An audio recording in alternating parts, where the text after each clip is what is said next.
Saudara, banjir bandang di Tapanuli Selatan, Sumatera Utara kemarin menyebabkan kerusakan cukup parah. Lumpur tebal, batu serta kayu yang terseret arus menjadi kendala pembersihan sisa-sisa banjir bandang. Selain menewaskan 2 orang warga, banjir bandang juga menyisakan kerusakan baik rumah warga serta fasilitas umum seperti masjid dan fasilitas pendidikan. Petugas gabungan dibantu warga secara bahu-membahu membersihkan material yang terbawa banjir bandang. Material lumpur tebal, batu dan kayu yang membuat proses pembersihan ini sulit dilakukan.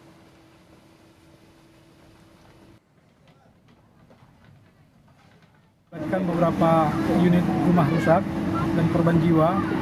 Kemudian kita juga di sini berkolaborasi dengan beberapa personil dari TNI, Polri, pemerintah daerah Kabupaten Tapanuli Selatan, OKP, kurang lebih berjumlah kurang lebih 500 orang. Dan di sini kita juga berupaya mengeluarkan harta benda yang bisa kita selamatkan agar masyarakat bebas dari bahaya banjir ini. Semua barang-barang benda yang kita evakuasi ke tempat evakuasi yang sudah disediakan. Harapan kami ini akan cepat selesai supaya kehidupan di sini normal kembali.